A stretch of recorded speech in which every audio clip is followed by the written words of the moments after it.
It's funny how some people can say whatever they want online, but still cry about being oppressed. You were murdered. What's going on, everybody? I'm El Mulaton. And in this video, I'm going to respond to some comments on my video stating that mixed people do not have blackness. Let's watch the video. My argument today is that we as mixed race people do not have blackness. Let's analyze three statements. You have African ancestry. You have black family. Therefore, you have blackness. Now, the first statement is obviously true. I'm a mulatto, so yeah, obviously I have African ancestry. The second statement is also true. I do have family that identify as black. The last statement is not true, because blackness is a political statement with a plethora of hidden meanings and commitments behind it. The first statement and the second statement are both just neutral descriptions of reality. If they can get you to conflate blackness with merely having African ancestry, then they can get you to commit to all of the other meanings behind the word. All right, so now let's get into the comments. The first comment says, I think it varies because there are a lot of mixed people who look like light skins, but there's also mixed people who are very pale like me. I think blackness is determined by your phenotype because that's how you're perceived in this world. Someone like Obama has been seen as black and treated as such, but someone like Logic, not so much Z. Okay, let's break it down now. He says he thinks there are mixed people who look like light skins. I'm assuming he's subscribing to this idea that light-skinned people are black, but a lot of light-skinned people, if they were to actually get DNA tests, they wouldn't be that much different from actual, let's just say they're mixed. Light-skinned people are mixed. Just because you have two parents who, let's say, are brown or fairly dark-skinned and they produce a light-skinned child, that doesn't mean that that kid is automatically the same race as their parents, because Black Americans are a highly admixed population, and therefore it is entirely possible for two dark-skinned people to produce a light-skinned person, and that light-skinned person is not the same race as the parents. If you look at their genetics are going to be different. Just from a racial perspective, going to be different from their parents. They're going to have a much higher degree of European ancestry. So when it comes to comparing mixed people to light-skinned people, they are the same. The only difference is cultural. The only difference is in parentage. Whenever we say mixed people, we tend to colloquially think that it only refers to people who have parents of different races, but that is not the case. That is specifically mixed race parentage. There is a difference between a person being mixed race and having mixed race parentage. You do not have to have mixed race parentage in order to be mixed race. And so the people that Americans call light skin, they are actually mixed race too. They simply just do not have mixed race parentage. That being the case, culture is not something that should be overlooked. That's a pretty important thing, because there are people who want to kind of like blend the two, like for example, mulattos and light skins, and I'm all for that if we can have a unified culture. But what I do not like is whenever they try importing, let's say, Black American culture into the mulatto community, and we just don't have that. That's the overwhelming majority of us did not grow up in that environment with that culture, or at the very least to the extent that the typical light-skinned person does. I can say that from my perspective, Black American culture is absolutely foreign to me. It is not my culture. So even though mulattos and light-skinned people are pretty much the same genetically, we are too different culturally for us to ever like be the same thing.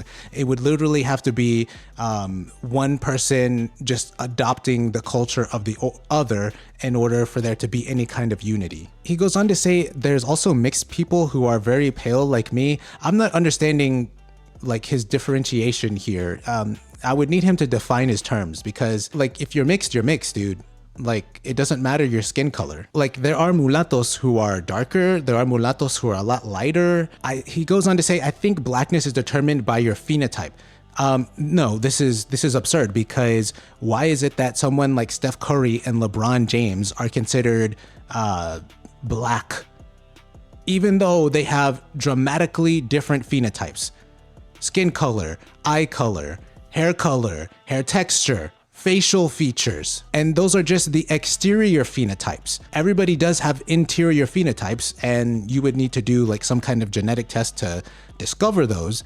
But I'm more than willing to bet that the interior phenotypes that these two people have are going to be completely different. So no, it's not based on phenotype. I made a video on TikTok very early when I started making content explaining the concept of like black. And honestly, black, it makes more sense if you look at it as a political category loosely based on ancestry. If you've got, at least some kind of ancestry from like African peoples, so basically the one drop rule, then you can be a part of the club. But you have to have a specific set of politics. You have to have a specific kind of culture as well. And I'll also add that race in general is not largely determined by your phenotype, because there are people around the world who have phenotypes similar to the typical equatorial African, but we don't consider them black. There are people in Asia that have 4C hair.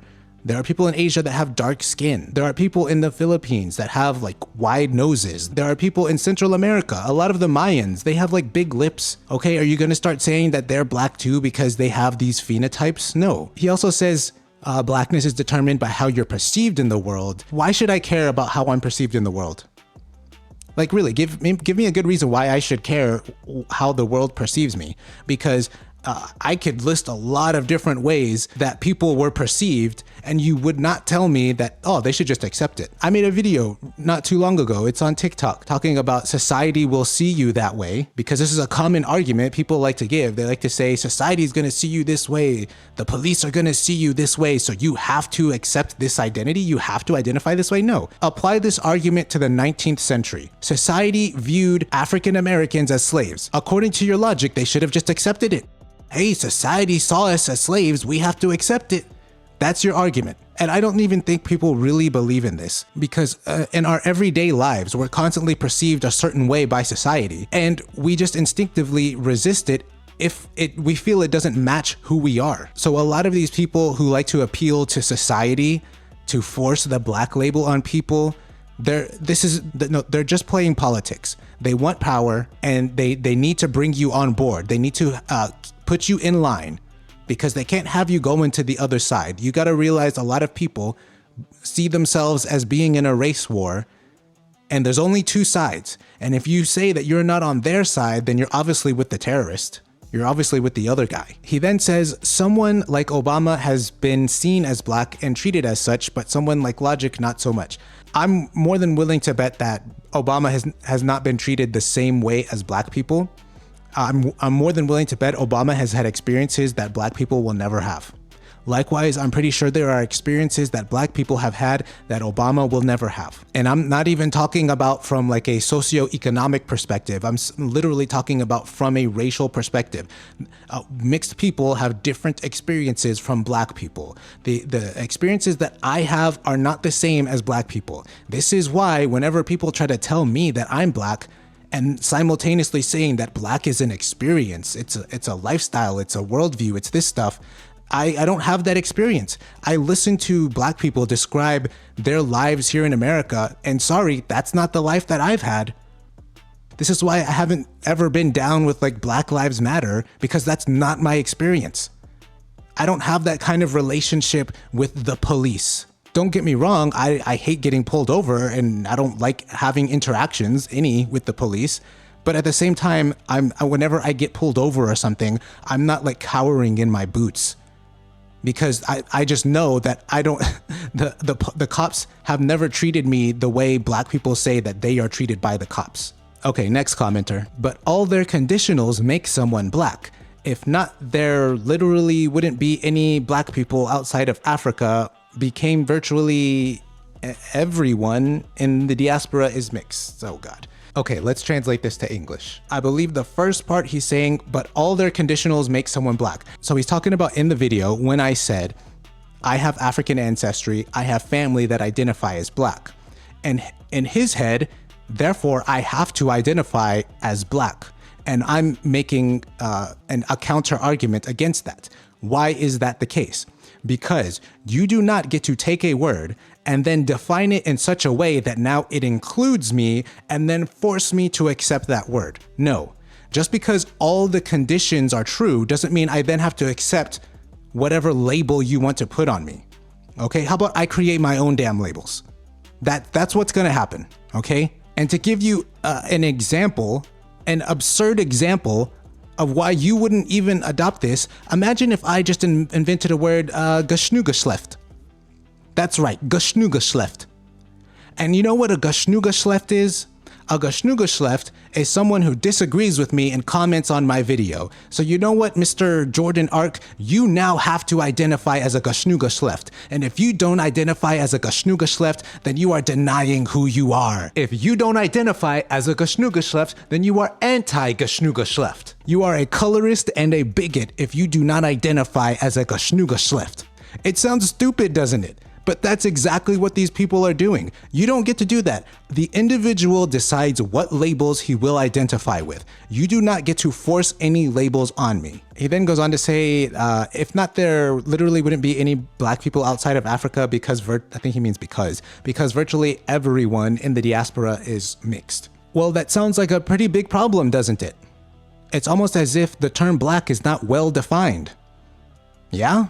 Which is something I've been saying for the longest time. I've been trying to get a good definition of the term black, and literally nobody has it. The closest I got to a good definition of black, I actually got a guy to start talking about percentages, because once you start talking about percentages, then you've actually kind of progressed in defining a racial identity, because a lot of these people that are black identified, they will run away from percentages because they know that is where things get really tricky and where things get very subjective. There's never going to be a consensus on any racial identity once you start talking percentages. Now, I don't believe that's a justification to not talk percentages or to not take DNA percentages into account, but understand there's no objective term, even for mulatto. I know a lot of you have an idea in your head about certain percentages, and that's what a true mulatto is, but not everyone who identifies as mulatto is gonna agree on your percentages.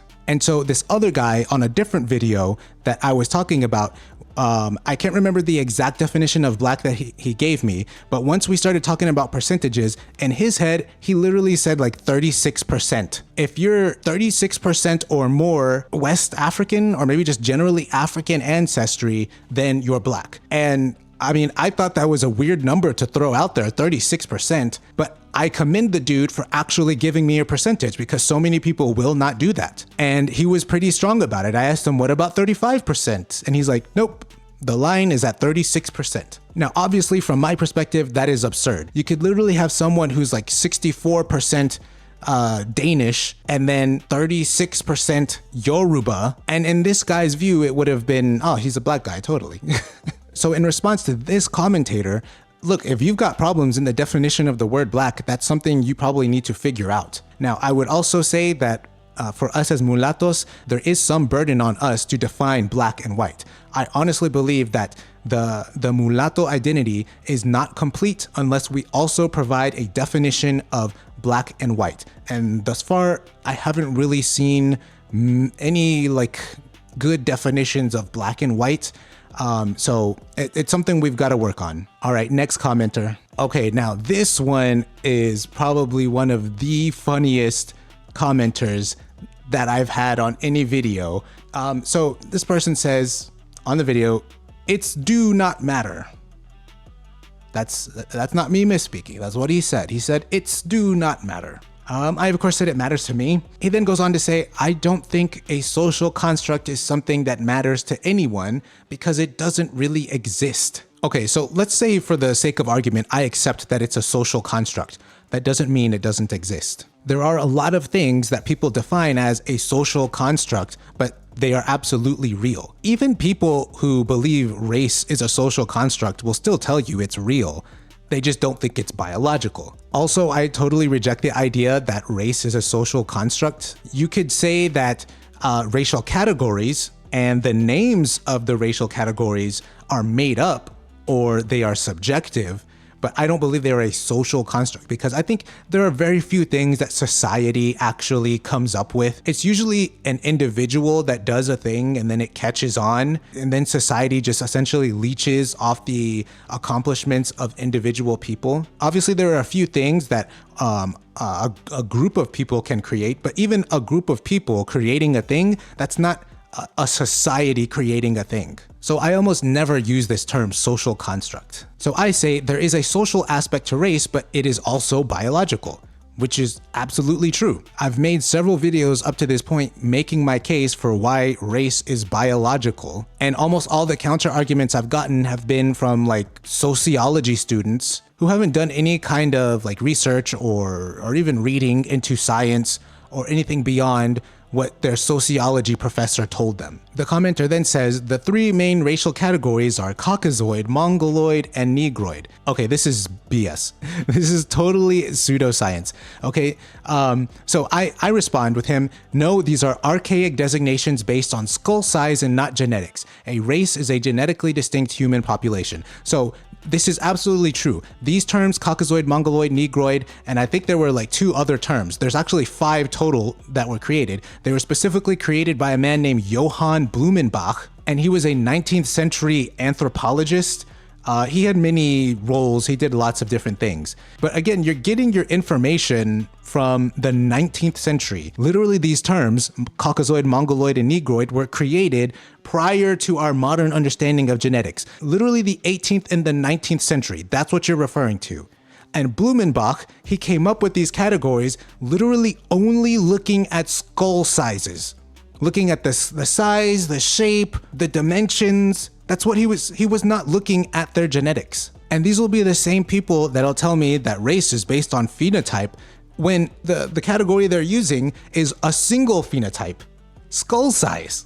What are you talking about? And then in my comment, I laid out my definition for race. It is a genetically distinct human population. Now, I think the word population is a little sketchy, so I've kind of changed it now to say a group of humans. And the reason is because population is location dependent. Like in population genetics, whenever you say the word population, it is tied to a specific location or in certain cases, a specific gene pool. But with my definition of race, I am not talking about a specific location. I'm literally just talking about a distinct genetic group of people, regardless of their physical location. So just because I moved to a different location doesn't mean I changed my race, but it does mean I've changed my population. And one of the reasons I have defined race in this manner is because we currently have technology where we can look at a person's genetics and put them in a specific group. We can literally see different groups of people on a genetic level. So what are you gonna call these genetic groups?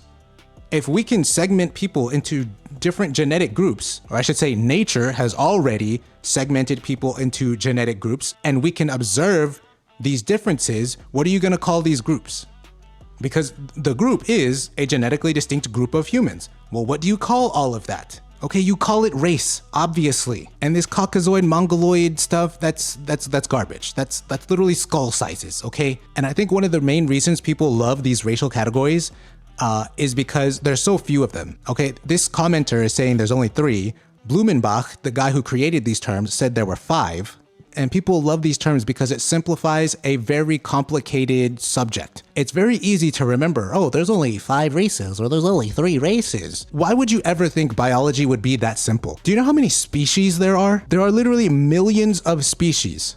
Okay, there are over 70,000 species of butterfly. And you want to try to say that, oh, when it comes to humans, there's only 3 races. No, there's not only 3 races. Are y'all ready to hear this? I'm gonna say something. Y'all are gonna disagree with me. I'm probably gonna be a lone man on a hill. But when I define race as a genetically distinct group of people, you know what that means? It means there are thousands of human races, literally thousands. And the reason that is because you're looking at genetically distinct groups. Let's take a group of people from modern day Poland and we analyze their genetics. Guess what? Their genetics are going to be different than the people in the Netherlands. We are going to be able to accurately tell who is Dutch and who is Polish. Not even looking at the entirety of their genetics. We can literally take a man, not knowing if he's Polish, Dutch, or anything, and only look at like 100 200 genes and instantly know, oh, okay, this guy is definitely Polish. Oh, this guy's definitely Dutch. So if we have these different genetic groups, why would you just lump them all together? Why would you just lump the Dutch and the Polish together when they're so different? Even if you go to Europe, look at the Dutch people, look at the Polish people. They look different, but because they have similar skin colors, we're gonna say, oh, okay, they're all just the same thing.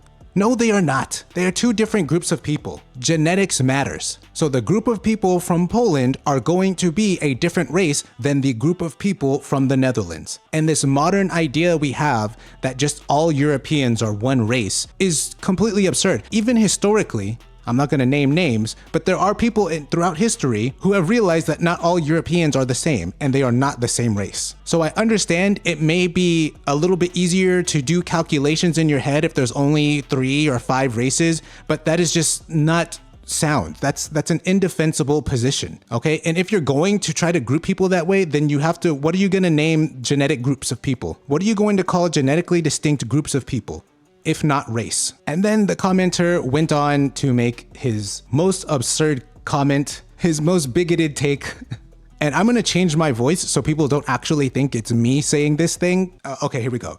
The only 100% human are the African population. Everyone else is a mutation from the African population. Okay, he's starting to sound like a Führer right now. He's kind of giving me Chancellor vibes. You know what I'm saying?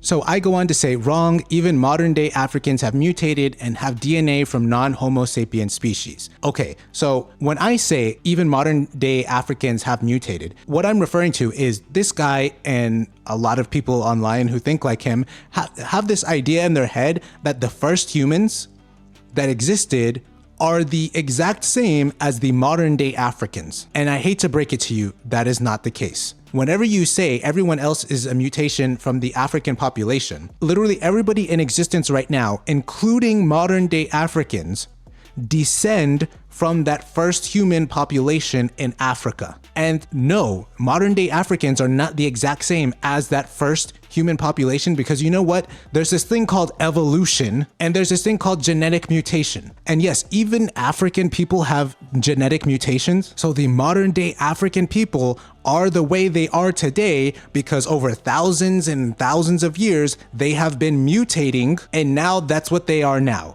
But you cannot say that the first humans were the exact same as the modern day Africans. That is not the case. And there's this fundamental misunderstanding of biology. Literally every single phenotype that you have comes from a mutation. There is not a single thing about you that is not the product of a mutation. The only way for humans to develop new traits is through a mutation. And when I say everything about you is a mutation, it's 100% your skin color, your hair color. And I'm talking about all skin colors, all eye colors are mutations. People like to say blue eyes is a mutation. So are brown eyes, because that's how new traits are acquired in a species, through genetic mutations. And then nature will select for certain mutations, and then that mutation will essentially just become prevalent throughout a population. And the second part of my comment, I said that modern day Africans have DNA from a non-Homo sapien species. I didn't pull this out of my ass. This comes from a study, and I will show you the study here in a few. And I broke this guy.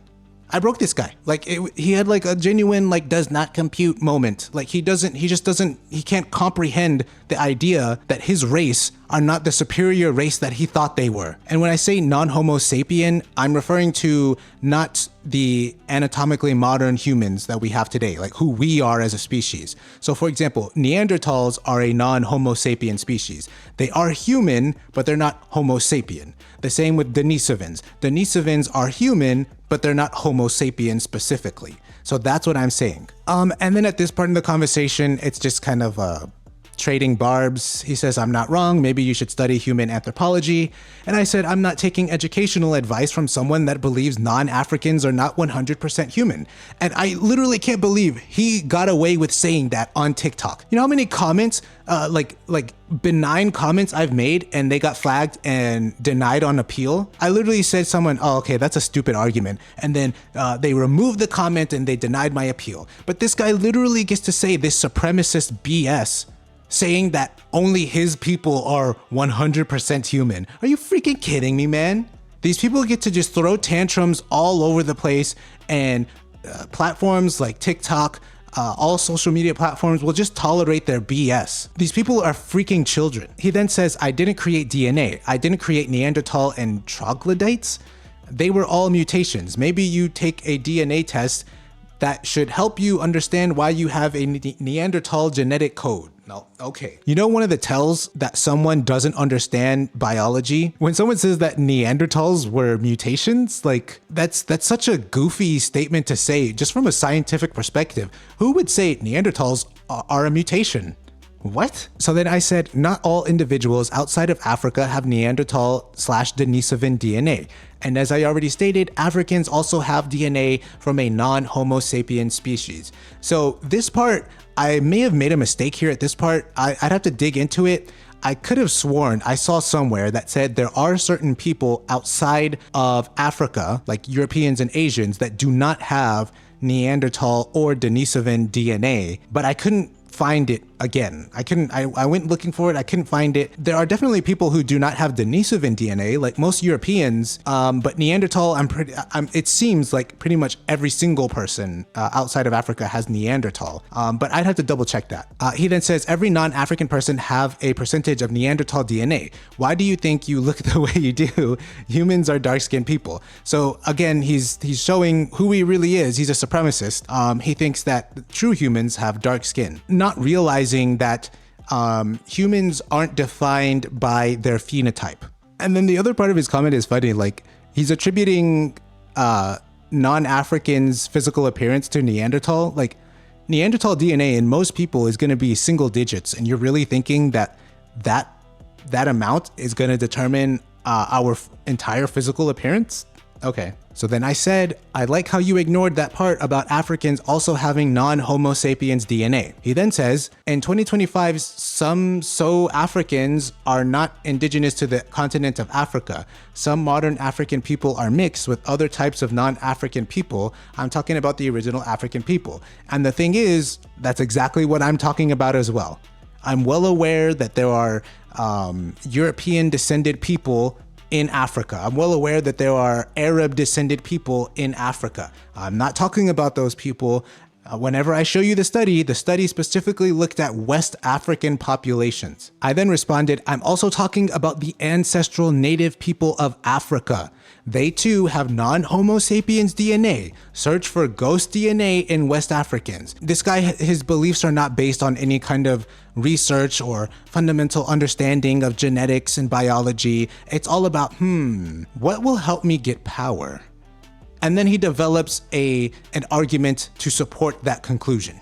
Yeah? He then says, not true. You are basing your argument on modern day colonialism of Africa. I then say, no, I'm not. There's dozens of studies and articles discussing the ghost DNA in native West Africans. It has nothing to do with colonization.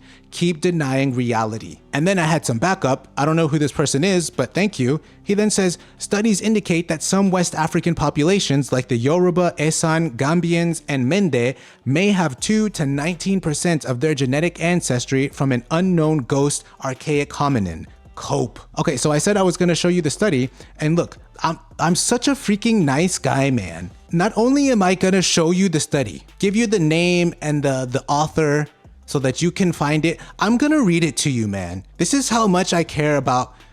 Okay, I don't really care about you, but I care about the truth, okay? I'm going to read you an excerpt. So the study is called Recovering Signals of Ghost Archaic Introgression in African Populations. So we're going to read a few lines from the abstract, and hopefully that will inspire you, Mr. Commenter, to then go on and read the full thing.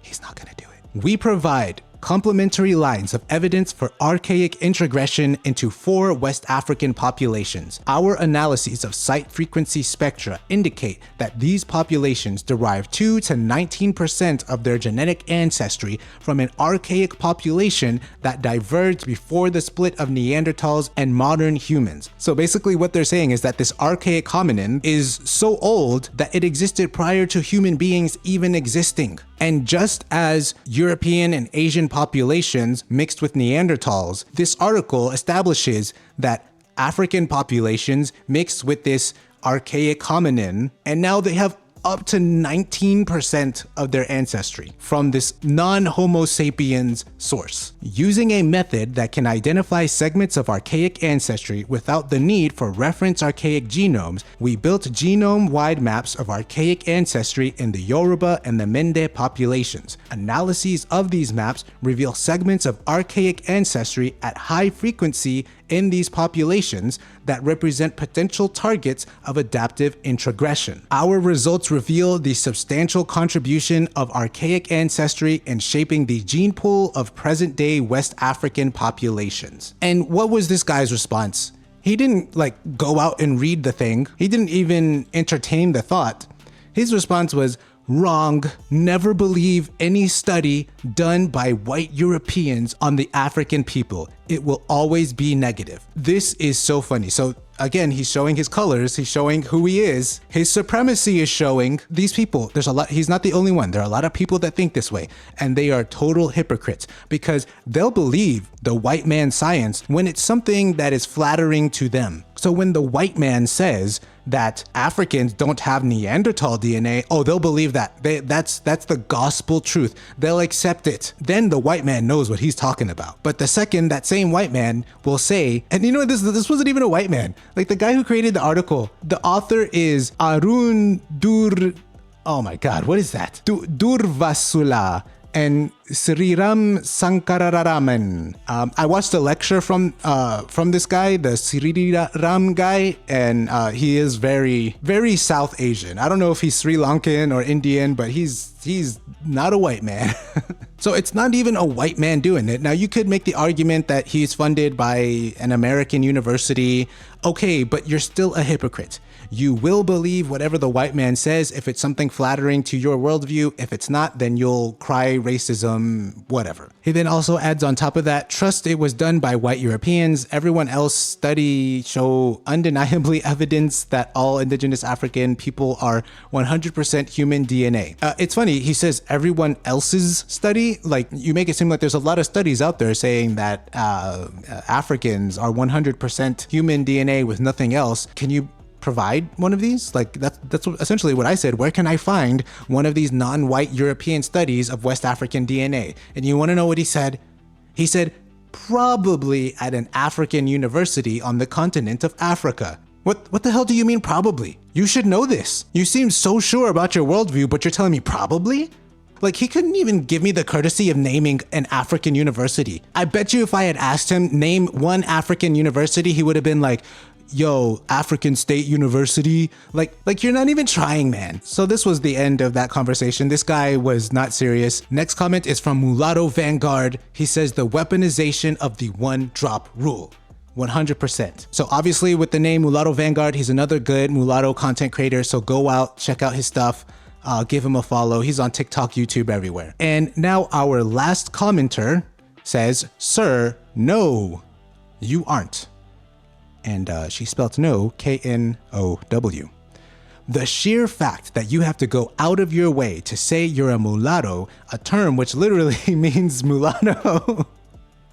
like guys, breaking news.